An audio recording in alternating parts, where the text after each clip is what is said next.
testimony of how I met Donald Trump. You see, I'm a real estate agent, and Donald Trump, I can't really say he's been an idol for me. He's been a role model in terms of how he's overcome adversity. So when things were really, really rough in real estate, I went and made this little flyer that you can see in this book. It says, "Now is the best time to invest in real estate," with a picture of Donald Trump, and it says, "He's invested in Puerto Rico, shouldn't you?" And as I was with this client, her name was Gail.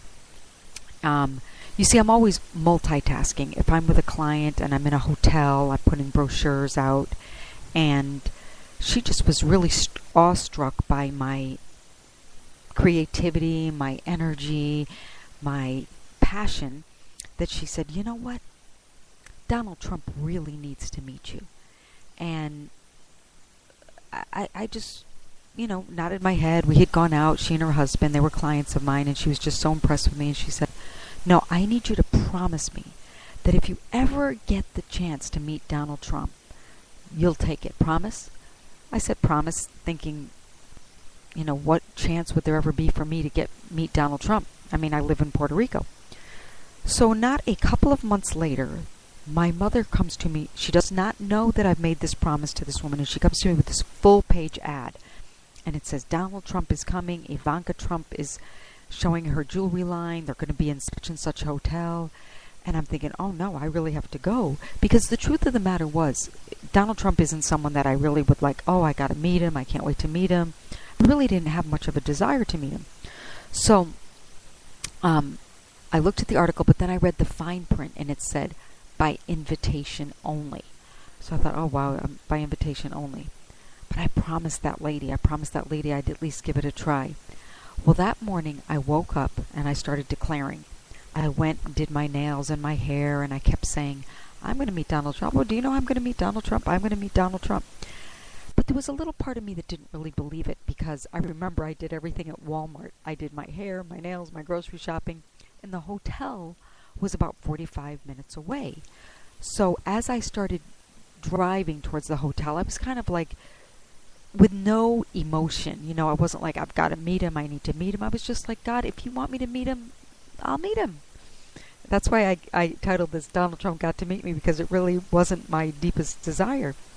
So I remember driving and thinking, oh, I'm going, this is ridiculous. I'll never get to see him. Why am I doing this? But I promised this lady I would go find him. So as I'm driving to the hotel, which is 45 minutes late, there's one person I won't forget I did not want to see. And the reason I didn't want to see him was because he was also a real estate agent. And this was a big opportunity for real estate agents to be able to get to know Donald Trump. I didn't want him to think that I was trying to invite myself someplace where I wasn't invited. I didn't want it to look pushy. He was just one person I really didn't want to see. So when I get to the hotel, the gate opens, and I just simply can't believe that the gate has just mysteriously opened. And I drive through, especially under this type of security. Well, you had to pass a building, and there was a security guard, and I said, "Excuse me, but is Donald Trump here?" And he said, "Oh, wait, he just left. His helicopter just left." And I was like, oh. But I continued to drive to the hotel, and as I got to the hotel, I literally come head to head with a golf cart which had this guy, Arnaldo, in it that I did not want to see. But he was with a man in a suit, and all of a sudden the man in the suit, which was one of Donald Trump's representatives, said, "Hey, there's a cocktail party tonight at 7. We want to come?" And I just was in a state of shock. I was like, yes, okay.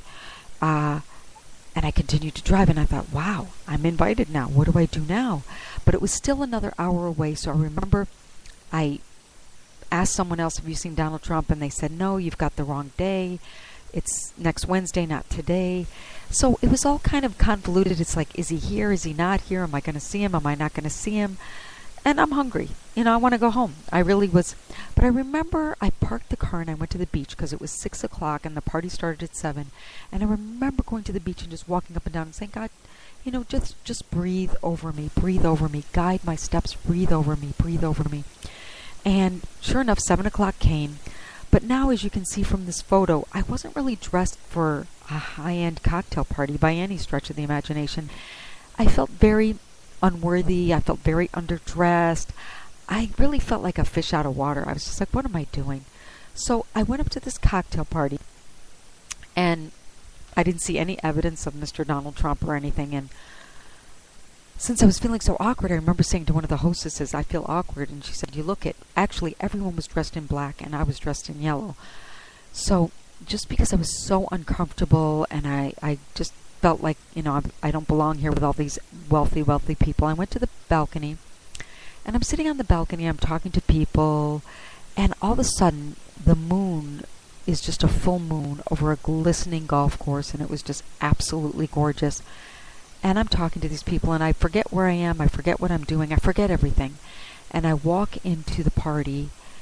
I said to myself, why isn't anyone taking pictures of this? And I ran into the party looking for the photographer, saying, you can't miss this. And I literally bumped into Donald Trump. Well, I had one of these cards in my hand, and I was nervous, and I was trembling, and I just said, and he really was very rude, kind of abrasive, uninterested, grumpy, and that was the end of that. And I thought, well, what was that about? I don't get it. And so I went downstairs, and then all of a sudden, the same guy asked me, can you take this one back upstairs? And I came back up, and there he was again. And the woman that I brought up put her arm around him and said, please take my picture with him. And I felt empty. I felt void. I felt like, God, why did you want me to meet him? It felt so abrasive. And, I met him at a time in my life when I was in really, really dire financial straits. And I remember when I shook his hand, God said to me, he needs your faith and you need his prosperity. And as you can see from these photos, this is me shaking hands with him and meeting him. And you can see we look like we're engaged. And although that's a very mysterious photo, because I definitely don't ever remember talking to him. That was a photo done by a professional photographer who captured that moment. And I'll forever be grateful, because although it wasn't my desire, it was definitely God's desire for us to meet. So I hope this story inspired you, that sometimes you're going to hear voices from God, and you're going to hear things and they're not going to make sense and you're not going to understand, but keep marching and keep following those steps. And I later found a letter I'd written to my father 2 years prior, and it's dated February 14th, 2008, and it says, Dad, happy Valentine's Day. I'm telling you, I have never been more frustrated. No medical insurance, no car insurance, behind on all my mortgages and debts. My God is faithful. I was just selected to be on a national TV show, and I believe I will meet Donald Trump. I film in April. Imagine that we were coming to Puerto Rico looking for an English-speaking realtor. My audition went fabulous, and they selected me. Only God can take you from almost bankrupt to a national expert.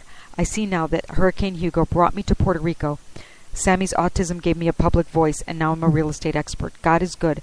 Hang in there. In the meantime, we have someone help you fill out your paperwork. You're eligible for some money. Love you. Love, Molly. And so in 2008, I had this feeling that I would eventually meet Donald Trump, and 2 years later, there we are in the same room together. So I hope this story has been an inspiration to you. I'm grateful that you're reading my book, and just continue to enjoy the testimonies. Thank you.